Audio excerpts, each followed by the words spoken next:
It's Diana House from thewiseentrepreneur.com, and we are here with Eric Vardon, the co-founder of Arcane. Thanks, Diane. Eric, Thanks for having me. thank you for having us in your beautiful space. Thank you. It's very quiet back here. It is so quiet. It's not quiet out there. No, it's not quiet out there. Okay, what on earth is Arcane? Good question. I actually don't like that question because it's many things, but it's really we're a company full of creative people. We work with clients all over the country and through the U.S. and starting on a global side too. We deliver ROI to our clients, so that means to us is we take digital marketing, we take content, we creative web development, whatever it takes, and we drive leads and sales for our customers every single day, and we do it with fantastic young, creative, hungry people. So awesome. And so why the name Arcane? This name seems to fascinate people and confuse people. Yeah, long story short is there is no short story. We went through every kind of process like anybody should, going through branding and what's right for the culture, and I think it came from a little bit of my personality, kind of quiet and under the radar, but also we wanted... But intriguing. Intriguing, well, maybe, I don't know, depending on who you ask. But we wanted something that was really right for the time and something that people could be memorable. So we actually tasked my wife, who's a French literature major, started with some Latin, started to explore different meanings, and after a long list, ended up on Arcane.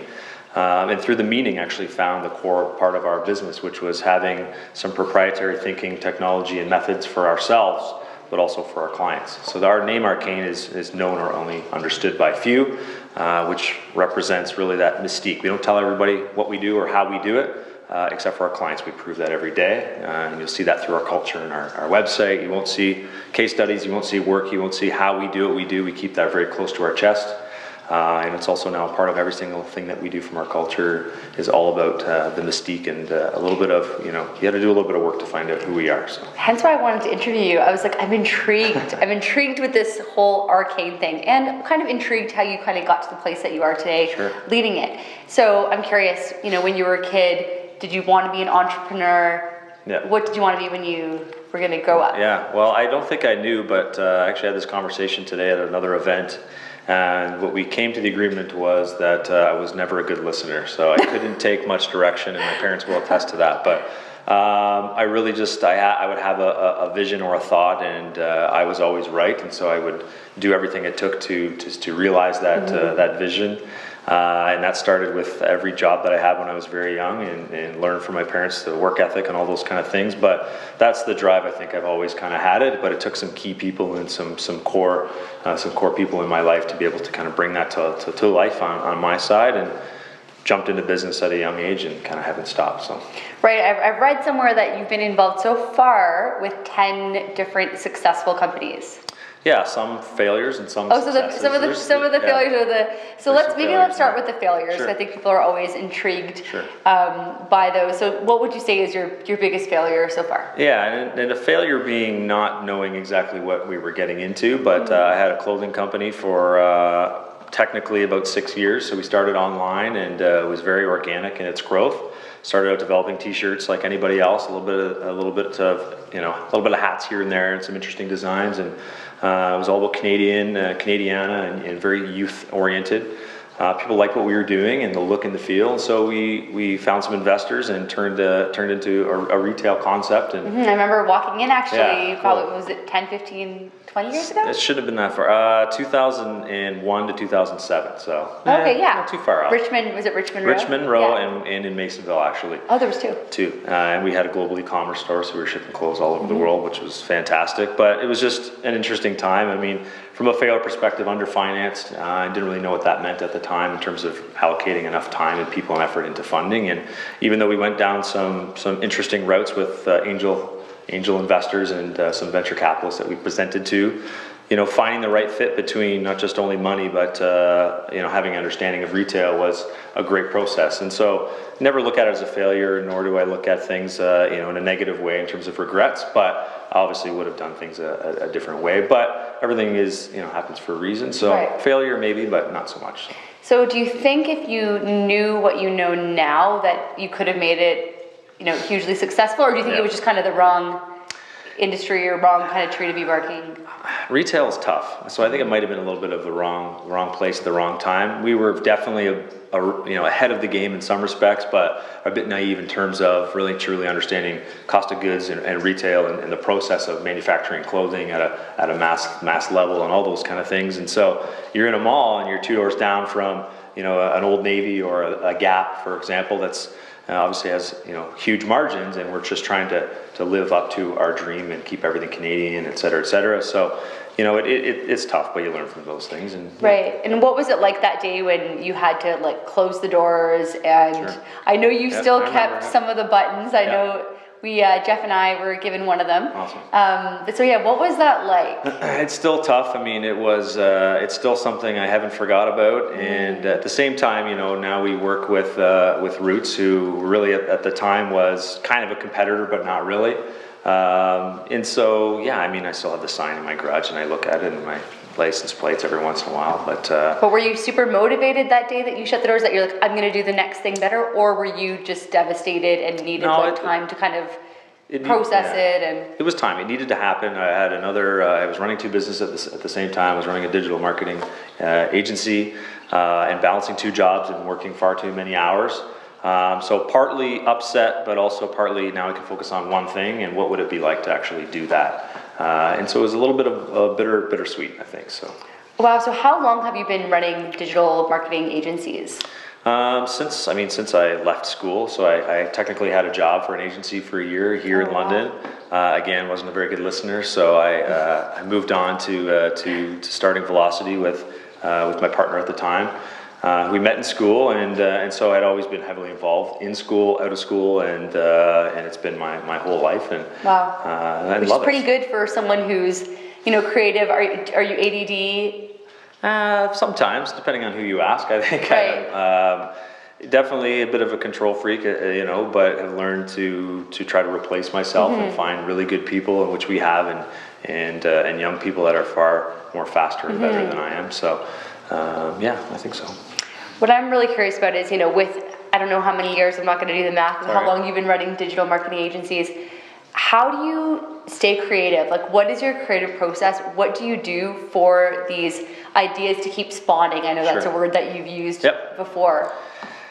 Yeah, I mean, it's being around our team, and as you kind of walk through the studio, there's definitely a vibe that you get when you come in, and we're just so inundated with opportunities and such a great vast amount of different types of clients, where we're faced with different problems, different situations. So actually the creativity comes from clients and problems and and things like that. But I'm a TV junkie, as some may know. I watches far too much, of course, and love my Netflix. But I love to just be around with culture and see what people are watching and what they're talking about and why they're talking about it. And I think that actually does fall into then some creative ideas. But it's really a collaborative approach with the team here, and I think we feed off each other, and that's just really what makes Arcane a little bit different. Is there a specific process? Like, are you using whiteboards? Yep. Is there an insane amount of coffee drank? Like, is there anything kind of tangible or practical, if people want to kind of put themselves in kind of that creative space, how you would kind of potentially guide them into that? Sure. A lot of coffee. Our coffee bill is insane. We have a new coffee client, which actually should help. We do have beer here as well, and a few other things. So, I mean, creativity comes from certain things. We have a great new smart board that we work with from a collaborative perspective. We use all sorts of different tools, all sorts of different apps, but really when it comes down to it, sitting in a room and really understanding together what we're trying to do, there's no better way to brainstorm than with human beings and people within the room and feeding off each other. No process can kind of take over what real interaction will do. So that's always first and foremost. So, Eric, I've read, and I don't know if you still do this, that you will always take a meeting. Yeah. Always? Yeah. Has this backfired? No. And what's your why? What's your why for this? Well, I just think that there's we're a bunch of hippies in here, so which is a whole nother conversation. But we really believe that everything happens for a reason, and live within the world of synchronicity. And we're small. It's a quick story. We do a lot of focus on acquisitions for our growth, very strategic going forward. And we just finalized something else here locally in London, and it happened because we're in this space, and it just so happened that the owner of this business was visiting his financial partners that are next door from us. And that's one of those very small examples that, and there's all sorts of them. I could go on and on and on. I wish we had video cameras sort of recording them at all the time. But little things like that happen where, sometimes a happenstance is there for a reason. You just have to find it. And so human connection and networking and all those kind of things with our business, it's very difficult for us to differentiate ourselves as a marketing company or as a web development company or technology company. So we have to have that communication. We have to have constant feedback, and I feed off of people. I love the energy. I love talking and asking questions. And for me, it's just a part of me. So I will always take a meeting. I'll always make time. Has it backfired? Not that I can remember. But how much into the future are you booking for these meetings? If you saw my calendar, I could show you right now. I mean, I live within 10-minute increments. I'm back to back every single day, and I do breakfast meetings, lunch meetings, and then usually meetings after work. I stop at 7. I have my family time, a little time in the morning if I can, but my family supports that because of, we're all in it together. It's not easy, but it's crazy. So you're 100% extrovert? I am actually not, and there's really? I am. When I first started, I remember being terrified and picking up the phone and saying we have to find sales. So who's going to do it? And dreading that minute where it's like, what do I say? What do I do? And you get through it. And so I'm a creative person at heart. I loved art and was a designer by trade to start, and stepped out and had to be, an extrovert in a sense. And so maybe I've morphed over, but there's still many times where I love nothing better than to sit in my office and shut the door, and sometimes it's only for 2 minutes, but and just sort of be with myself. But yeah, it's changing, I guess. Let's talk hippies and acquisitions. I think hippies first. Should be hashtags, I think. Hippies and acquisitions, yeah. Hippies first? That's your new website. This comes from John, so again, co-founder of Arcane and good friend for a long time and now business partner.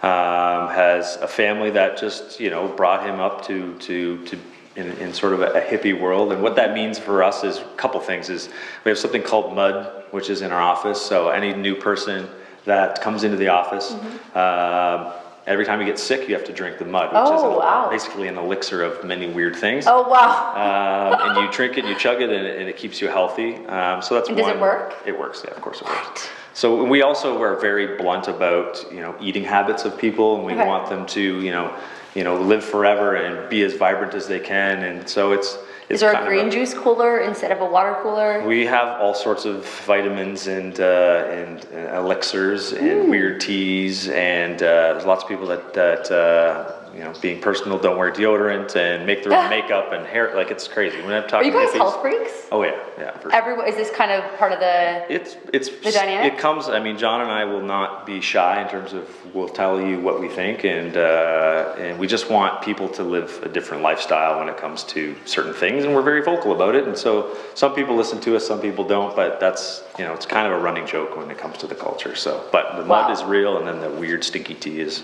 a real thing. So. Amazing. Well, I've never been offered it, so I got to. Next time I'm sick, I'm coming here. There first. You go. Okay, and then so acquisitions. Yeah. Tell me about this. It seems like every day I'm seeing another acquisition email from you guys or an acquisition possibility. Right. So why have you chosen that as your strategy, and kind of anything else you can kind of tell us without telling too much? No, that's fine. It's it's not a new thing in the world. From a merger and acquisition, depending on how you look at it, is really the same thing.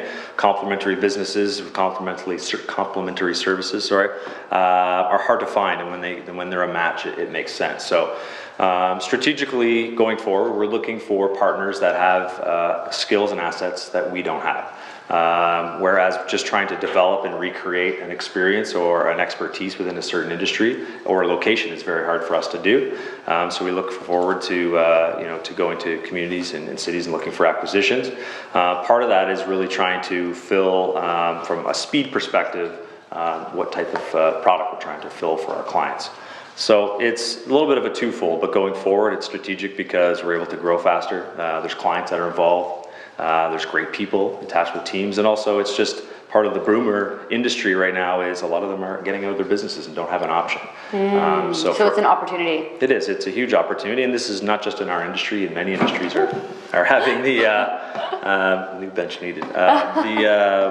Many industries are going through this, and it's actually quite compelling for a lot of businesses looking to grow, to look at mergers and acquisitions. Is it people kind of retiring who doesn't have they don't have a success? They don't. No succession plan. They may have family members, but they're not interested in the business, or they don't want to take it over. So there's a recipe in there. We feel like we have our own. Which of course you won't share because it's Arcane. Of course not. Which we're cool. We don't even want to know. No, you don't want to know. But it's fun, it's rewarding, and if it works for us, I think it worked for other people. So I would always recommend looking into it. There's so few companies that ever have a liquidity event or are acquired. I think it's less than 5%. I know. Yeah. 95% of statistics are made up on the spot, but from what I've heard several times, is that there's so few companies that are ever acquired. I mean, there's even fewer that ever go public. I think last year there was less than 250 that IPO'd. Wow. So I actually have been thinking about this company acquisition space as well, but it seems like a lot of people don't take that approach. Part of it's probably, capital. Yep. Any other reasons why you think other people just don't kind of think of this as a growth strategy? Sure. I think it's like anything. You don't know what you don't know until you get into it. But a lot of people believe it to be very expensive and it to be unobtainable from their business perspective, or that it doesn't represent an opportunity. Right. And sometimes it doesn't. But if the fit is there and you can actually do some investigation, there's great consultation partners that can help you do it and get started. For us, technically we've gone through 3 at Arcane, and myself 2 or 3 previously. Oh, wow. Some that haven't worked out. It's mainly the same kind of conversations every time, outside of the numbers. And so once you start to get involved with it in the process, it becomes not easy, but easier over time to know what to ask. So you've done 5? Yeah. Wow. Yeah. And one that didn't go through. And sometimes probably for the best. Yeah, maybe. And, do your due diligence. From a timing perspective and the whole synchronicity thing, I'm glad it didn't happen for reasons that we're here now at Arcane. But hey, it got me to where we are, and the understanding of it in the process, becomes less intense each time. So. I am fascinated with the culture here. Okay. I feel it when you walk in. You feel like you're in Silicon Valley. For our viewers, we're not in Silicon Valley. We're not quite. far from it, somewhere in the deep north of Canada. So, and I mean, beyond your space, your space is beautiful, but culture is not space. Space is one aspect of culture. Yeah. How would you describe the culture here, and how did you create it? Sure. Yeah, I think it's definitely a collaborative thing. It's listening to the team. It's trying to really understand what feeds young people, because we're not all young anymore, but that's who we get the energy from as well. Being involved in the industry, knowing what's right and what's wrong, testing things, which is an easy part. But the culture really is driven from, I think some would say leadership, some would say internally. I think it's really collaborative. I mean, we spend so much time together. We have such a large open office environment that everybody knows a lot about each other. There's risks in that, but we've tried to find all the rewards. We host a lot of meetings here because we want our clients and partners to come in and have that same feeling, like they're very comfortable. So that's everything from the coffee to other beverages to couches to the more physical things that were required to be comfortable, but really it's the energy that comes from each person that really drives the feeling when you get within here. It's not just the aesthetic side, it really is an internal kind of vibe, and I think that energy transfers from each person, whether they're new or they've been here for a long time, and we support each other. So I think that's, for me, where it comes from. Okay. Yeah, has it ever gone too far? I think we've potentially let it go too far a few times, and no specific examples, but it was the fact that we tried to react again very quickly, as opposed to really listening and saying, how does that fit our culture, and then reacting to it. And so it's not just getting stuff or finding things for people, it's really starting to do events as a team. And so we do something very large once a month. Next week we're going curling outside of London. So the whole team will jump on a bus and we'll go for half an hour drive, and we'll spend that time together. So we're not faking it. We're not just ordering some pizza and sitting in a room together or going to our separate offices. We really force spending time together, and I think that's definitely a key asset. Spending time, having one-on-ones. We do a lot of reviews, a lot of one-on-ones in terms of lunches with team leads, etc. So just as much time as we spend with our clients, we spend with each other, and I think that's been a huge. And you're talking business and work in that time, or is it like absolutely not, like just personal? I think it's everything. It depends on the individual. A lot of times it's just, how are you doing? How's the family? But also a lot of it is where am I going within the company, or what's next for me? And we're trying to set goals, whether they be loose goals or more fixed or firm.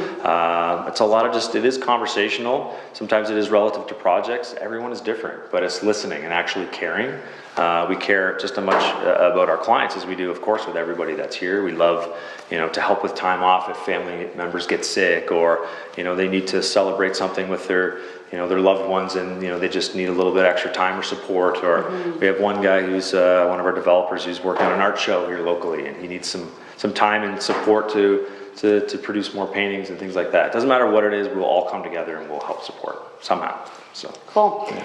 Let's talk millennials. Millennials is like such a catchword right now, and so many owners and entrepreneurs are just like in horror about this word of either stories or personal experiences they've had. What's your take on this M word that people are just freaking out about? Yeah, it's real. I mean, it's the largest conglomerate of human beings outside of even larger than the boomers. So in terms of what it will become, we have no choice but to listen and to react and to just let it go. I think a lot of people that are in my shoes, yet maybe older, are trying to force an older way of living or an older lifestyle in terms of how that they. What is that older way? Just you get up, you work hard, you go to work, you don't talk about emotions, and you get a bonus if you make your targets or marks.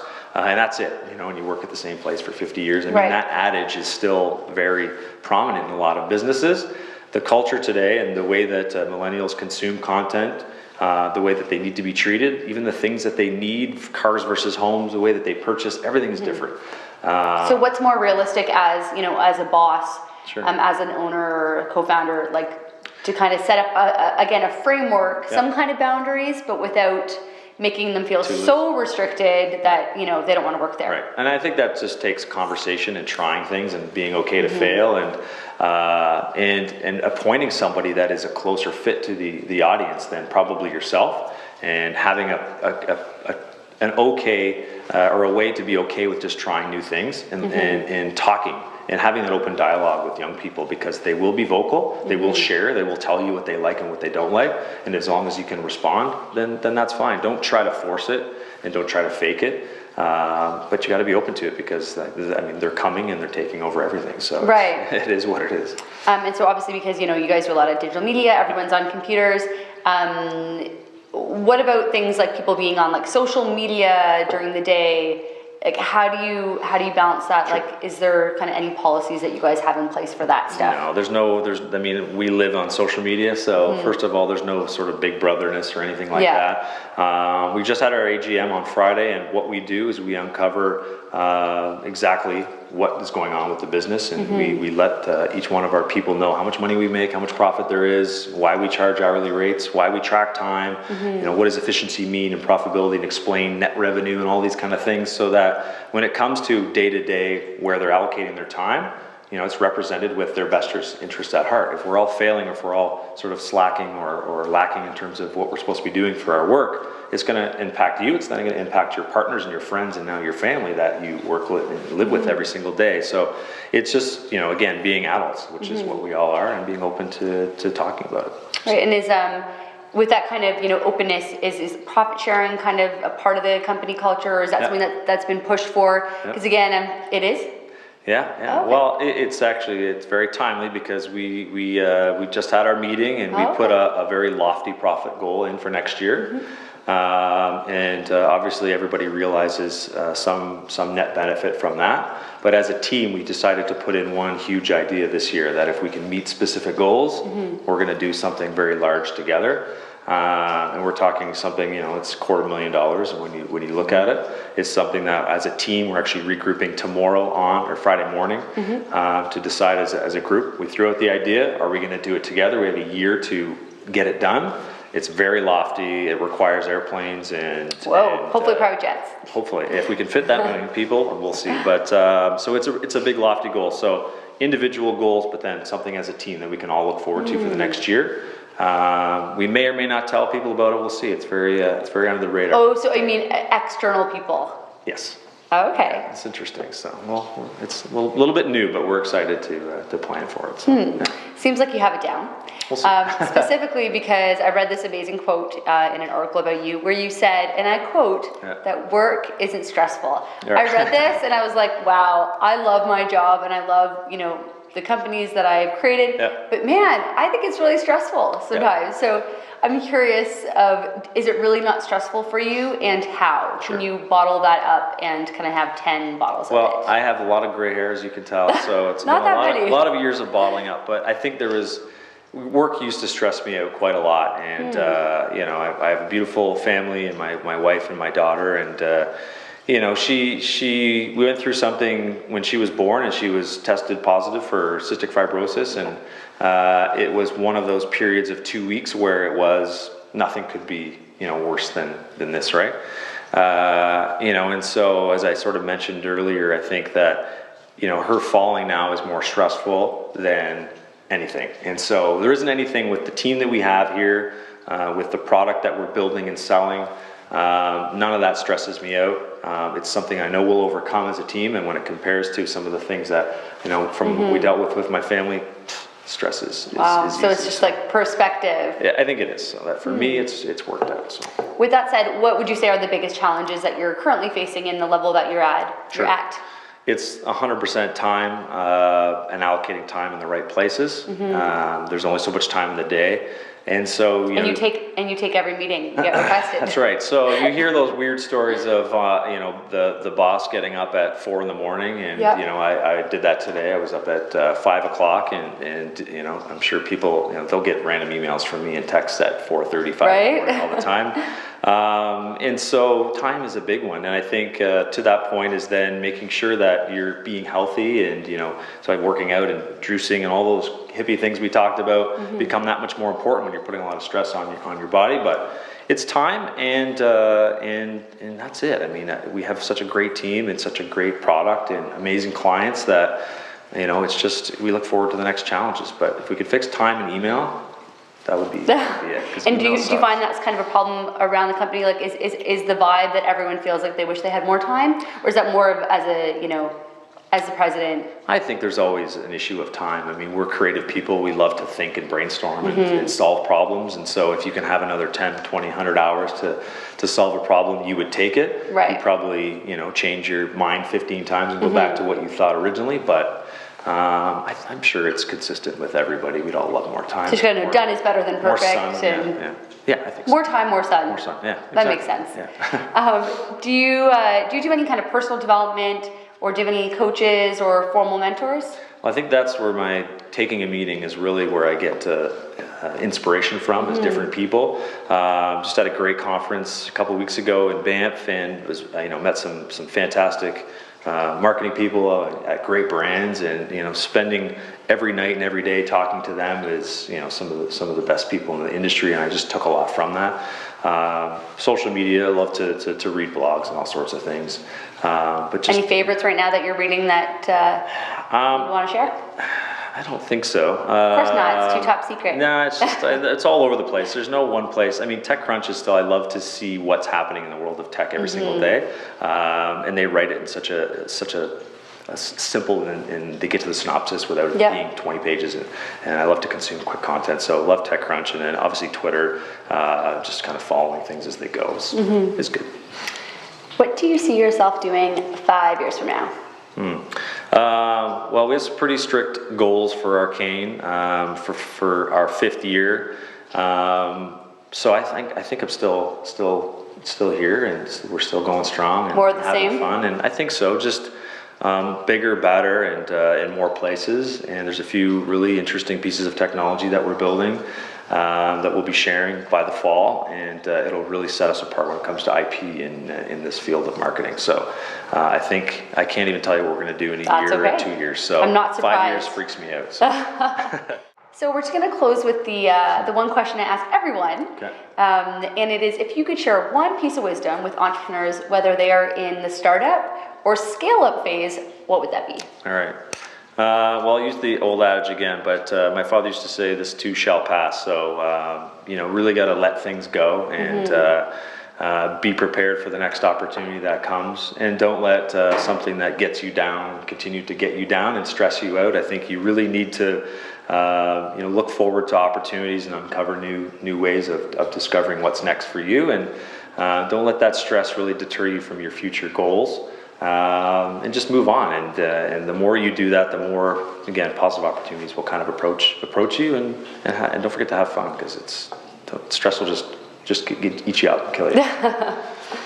That's awesome. I will totally take that advice, and I'm sure our viewers will as well. So thank you so much for coming. Can you let our viewers know where to find you online for more? Sure can. I'm a LinkedIn junkie, so you can always find me on LinkedIn, but you can come to arcane.ws, as in website. It's a different URL, but you'll find us eventually. And you can find me there, and a little bit of writing here and there as well, but you can definitely pick up the phone anytime. I'll always answer. So.